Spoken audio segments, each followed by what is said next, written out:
Keisha Williams was a kind-hearted black woman who deeply loved her daughter, Kara. Keisha had worked hard all her life to ensure Kira had a good education and a strong moral compass. Their bond was unbreakable, forged through years of struggle and love, but life had recently become a storm. Kara had always been the light in Keisha's world, a smart, respectful, and confident teenager who never got into trouble. But things changed the day she became the target of racist bullying at her new school. The school system didn't protect her, instead it silenced her.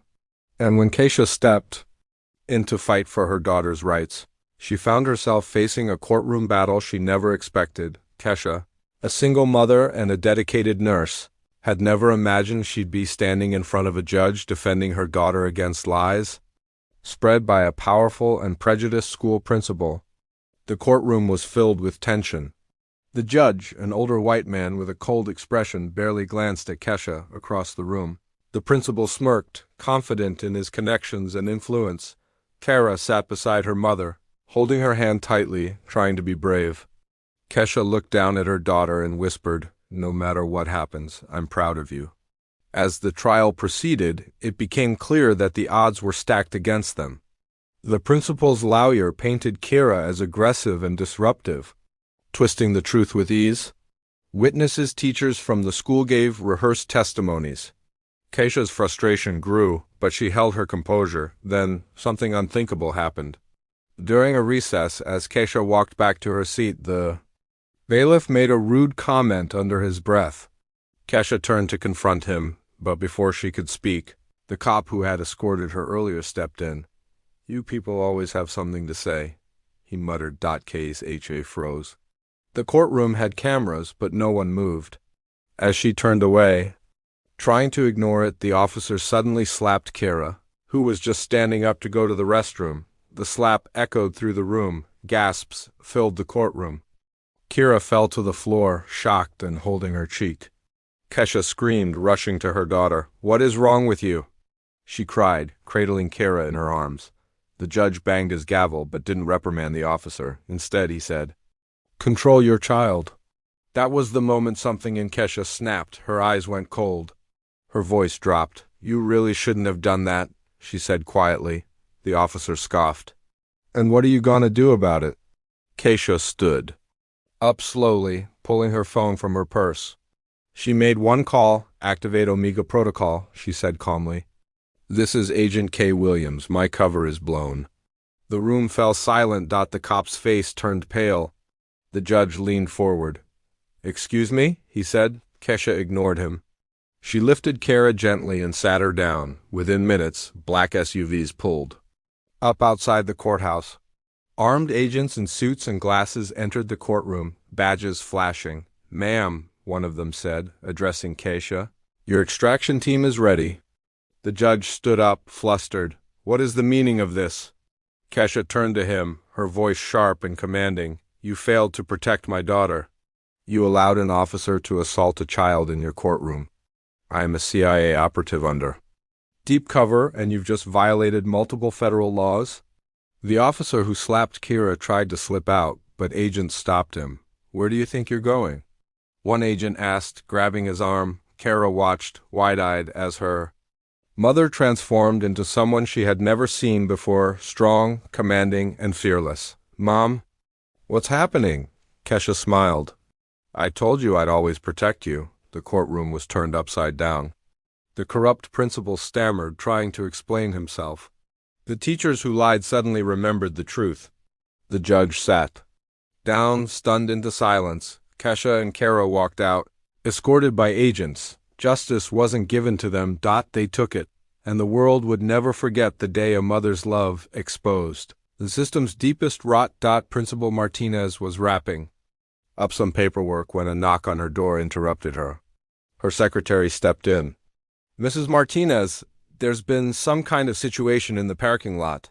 Students are saying there was a fight." With a sigh, Principal Martinez grabbed her jacket. "How serious is it?" "No ambulance was called, but you'll want to see it for yourself." Hurrying outside, she found Derek Morrison dabbing blood from his nose while Jake and Tommy helped him stand. A crowd of students gathered around, phones out, whispering excitedly. "What happened here?" Principal Martinez demanded. Nothing, Derek mumbled, avoiding her gaze. Just messing around. Derek Morrison, you're bleeding. That's not just fooling around. I fell, Derek said quickly. Wasn't paying attention, tripped over my feet? Martinez narrowed her eyes, clearly unconvinced. But before she could ask more, Derek was already limping away. Supported by Jake. By the next morning, the story had transformed into schoolyard legend. Some said Tasha had used weapons. Others claimed she took down 5 guys. The truth was impressive. Enough, but gossip at high school had never needed facts. During second period, sophomore Jessica Martinez approached Keisha at her locker, visibly nervous, with her friend Amber close behind. Hey, Jessica said softly, checking around to make sure no one overheard. Can we talk to you about something? Keisha eyed them carefully. Jessica looked scared but determined. Amber looked ready to run. What's going on? We heard about what happened with Derek and his crew, Jessica said, and we were wondering if you could help us with something kind of similar. Similar how? Amber's voice came out as a whisper. There are these guys from Riverside High. They've been bothering us at the bus stop. Yesterday Amber hesitated, then looked at Jessica. They grabbed Amber's bag, dumped everything out, Jessica said. Called her disgusting names. Said they'd be back today to continue the conversation. Keisha closed her locker and turned to face them. What exactly are you asking me to do? Would you come to the bus stop with us today? Jessica's voice trembled between hope and fear. If they see you there, maybe they'll back off. Keisha looked at their frightened faces. She remembered. Derek's busted nose, the doctored video, all the little humiliations that had built up to that day. What time does your bus arrive? 3:15. That afternoon, Keisha walked with Jessica and Amber to the Maple Street bus stop. Long shadows stretched across the road. A cool breeze rustled the trees. The girls stayed close to her, nervous energy radiating from both. They usually show up around 3:20, Jessica whispered, eyes on her phone. The bus doesn't come until 3:45, so they have time to... Well, to what exactly? Keisha asked. Amber's voice shook. They surrounded us yesterday, said we looked lonely. When I tried to leave, one of them grabbed my arm and said I was being rude. Then they dumped my backpack and made us pick everything up while they laughed. Jessica added, they said if we told anyone, we'd regret it. Keisha nodded, eyes scanning the street. How many of them?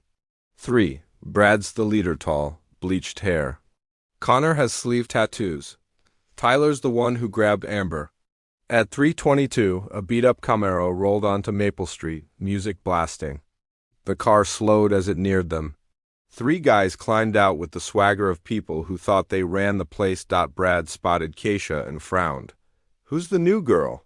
Nobody, Jessica said quickly. Just waiting for the bus? Connor laughed, flexing his tattooed arms. Looks like somebody to me. Looks like someone who doesn't belong. Tyler stepped close to Amber. She instinctively shifted behind Keisha. You brought backup, sweetheart? That's not very nice. Actually, Keisha said, her voice clear in the quiet street. I'm here to have a word with you. 3. Brad raised an eyebrow. What about? About how you're going to leave these girls alone from now on. The boys exchanged looks, then burst out laughing. That's hilarious, Connor chuckled. One tough girl thinks she can boss us around. I don't think, Keisha said calmly. I'm telling you, your bullying ends today. Tyler stepped even closer, invading Amber's space. And what if we don't feel like stopping? Then you'll find out that not everyone's an easy target. Brad flanked Keisha's left. Connor moved to her right. You know, Brad said, I like you. Got spirit, you should hang with us. Ditch these weaklings. I'm not into hanging out with guys who scare kids. Kids? Tyler growled. They're old enough to learn respect. He reached for Amber's shoulder. Keisha moved instantly. Her left hand grabbed Tyler's wrist, twisted it away. Her right struck his arm. Tyler cried out, stumbling back. What the... Connor lunged forward. Keisha was ready. She shifted her stance, swept Brad's legs out, and hit Connor with an elbow to the ribs. Both crashed to the pavement. Tyler, cradling his arm, pulled out his phone. "You're crazy." "I'm calling the cops. Be my guest," Keisha replied, eyes still on the boys. "Tell them you got beat up trying to assault 2 girls. Jessica stepped forward, still recording. "Got it all. Even." Tyler trying to grab Amber. Brad wiped his bleeding lip, glaring at Kesha. "You don't know who you're dealing with. 3 cowards who pick on smaller girls. I think I've got a pretty good idea." Connor limped toward the car, swagger gone. "This isn't over." "Yes, it is," Keisha said firmly. "If I ever see you near them again, next time won't be this polite." Tyler opened his mouth, but Brad grabbed his arm. "Let's go." The Camaro screeched off. Jessica lowered her phone, hands trembling. "That was incredible. Are you okay?" "I'm fine," Kesha said. Amber nodded, tears in her eyes. "Thank you. I can't believe you did that. They counted on you being too scared." "To fight back," Keisha said. "That's what bullies do." The bus pulled up. Jessica was already posting the video. "People need to see this. Someone's finally standing up to them." Keisha climbed aboard, unaware she was about to go viral. By 7 p.m., the video had over 300 shares. By 9, it hit 1,000. The caption: "Girl stands up to bullies harassing students at bus stop." Finally, someone fights back. Students across districts flooded the comments. Stories of harassment and abuse filled the replies. Someone even linked Keisha to the Derek Morrison incident. At home, Derek sat in his room, an ice pack on his nose, watching the video on repeat. His phone buzzed with messages. "Isn't this the same girl who wrecked you?" "No way," Derek muttered, but someone had already posted the school parking lot clip. His phone rang. "Jake, you seeing this?" Jake's voice was tight. "Everyone's seeing it. My dad's already asking why I look like I got hit by a truck. She's making us look like fools. First us, now the Riverside guys, they're calling her a superhero." Derek's jaw tightened. "She's not a superhero. She just got lucky twice." At Riverside, Brad and his crew had a similar talk. "How we lose to one girl?" Connor asked, pacing. "Because she knew how to fight. And we didn't expect that," Brad said, though without conviction. Tyler held up the video. "She doesn't even break a sweat. Now people think we're cowards." "We are," Connor snapped. "Fear kept us in control, but now?" "Now they think we're weak," Brad muttered. Back at Millbrook, the viral video sparked a different fire. Students who'd suffered quietly found their voices. Principal Martinez arrived to a voicemail full of parent calls. Some wanted Kesha punished. Others wanted her awarded. Most wanted to know why their children's reports were ignored. Mrs. Chun handed Martinez a stack of new incident reports, 12 in total, all referencing the video as inspiration. "How did we miss this?" she muttered. "Some happened off campus. Others, the students say they reported it and nothing was done. In first period, Kesha was swarmed by students. Some wanted to thank her, some asked questions.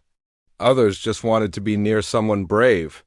"You're like a real-life action hero?" said Danny, a sophomore who'd endured bullying since middle school. "I'm not a hero," Kesha replied. "I just got tired of being pushed around." But while the students rallied, school officials scrambled. At an emergency board meeting, opinions clashed. "It happened off campus," Board President Walsh argued. "We can distance ourselves, can we?" Martinez asked. "Half the comments say our school has a bullying problem." "What are you suggesting?" asked another member. "That we listen. Maybe stop worrying about our image and start fixing what's wrong." Meanwhile, a petition began circulating online. Parents demanded self-defense training and better student protection. By lunch, over 50 students joined Jessica's new support group. Their goal: to provide safety, support, and advocacy. As Kesha walked the halls, she saw the shift. Students nodded with respect. Teachers stepped in where they once looked away. But Derek and his friends glared with open hostility. She'd won 2 fights, but the war was just beginning. As the car pulled up outside the imposing courthouse, tension gripped the air like a thunderstorm waiting to explode. Amira stepped out slowly, her small hand clutching her mother's. Her braids were neatly tied, her little shoes polished, and her eyes filled with curiosity. But today wasn't a normal day. It was Judgment Day inside the courtroom. The buzz was electric. Reporters shuffled with cameras, whispering speculations about the high-profile trial. The judge hadn't arrived yet, but the energy in the room was thick with anticipation. Amira, just 11, stood bravely by her mother's side. A witness and a victim, they took their seats, facing the defense bench where a man in an expensive suit smirked confidently. He was the one accused of hurting Amira, a well-known politician with deep connections. Whispers swirled around the courtroom. No one expected justice, but then the bailiff called for order. "All rise." The judge entered, a woman in her 60s. With cold eyes and a reputation for protecting the powerful, she sat, scanning the room like a hawk. Amira's mother, dressed modestly in a dark blue suit, stood to make her opening statement. "My daughter was assaulted by the very man who claims to serve this community," she began. Her voice didn't shake, but her eyes burned. The defense attorney laughed under his breath, loud enough for the jury to hear. "Objection, Your Honor." "Emotional manipulation. Noted," the judge said dryly. "Proceed." Amira was called to the stand. She walked slowly, the courtroom silent. Her voice was soft but clear. "He told me no one would believe me. He said he was untouchable." Gasps rippled through the gallery. The judge banged her gavel. "Order in the court." The cross-examination began. The defense tried to confuse her, twist her words, but Amira didn't flinch. She held her ground, her gaze fixed. Even at her age, she knew truth had power outside. News vans broadcast every moment, hashtags trended. The world was watching. Suddenly, as the session neared a break, a man barged into the courtroom, a security officer. He approached the judge, whispered something, and handed her a note. Her face paled. She looked at Amira's mother. "May I ask—" "Your full name again?" "Yasmin Farah," she replied, steady. The judge blinked. "As in Director Farah? Of CIA counterintelligence?" The entire courtroom gasped. Amira's mother gave a thin smile. "Yes, and I've been very quiet." Until now, the room erupted into whispers. Reporters scrambled to update their headlines. The judge cleared her throat. "Court will resume after recess. We need time to consider." As everyone stood to leave, the defense attorney looked shaken. The accused man no longer smiled. Amira gripped her mother's hand tightly. "Are they going to believe me now?" she asked. Her mother knelt, eyes meeting hers. "They don't have a choice anymore." Before anyone in the courtroom could fully grasp what had just happened, the sound of sharp, controlled heels echoed through the courtroom hall. A woman in a sharp black suit strode in, eyes blazing with fury and purpose. Her presence alone commanded silence. Even the judge instinctively straightened up. She didn't need to announce who she was. Her ID badge did the talking. "Cassandra Monroe, CIA Counterintelligence Director." The courtroom fell into stunned silence. The slapped girl, still teary-eyed, whispered, "Mom?" Cassandra's gaze softened for a split second as she locked eyes with her daughter. Then it hardened again as she turned toward the cop who had dared to raise his hand. "You, outside, now," she said, voice deadly calm. The bailiff stuttered. "Ma'am, you're suspended as of now. Anyone who tries to stop me will answer."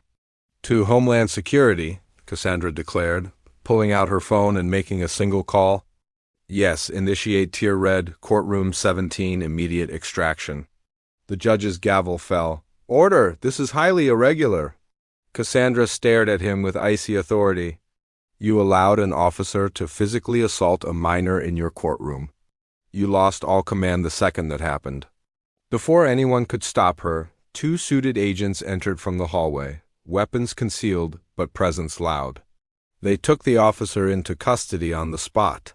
No cuffs were shown, but the way the officer obeyed without question told everyone what kind of power had entered the room. Her daughter ran to her, burying herself in Cassandra's embrace.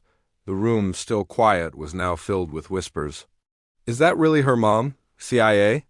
She called tear red. "That's above federal. Who hits a child in court? That guy's done for." The judge tried to recover. "Mrs. Monroe, Director Monroe, she corrected sharply. I'll be filing federal charges for assault, obstruction, and negligence. I suggest you find legal counsel. This courtroom is now under review. As the agents escorted Cassandra and her daughter out, news crews that had been covering another case nearby picked up the moment.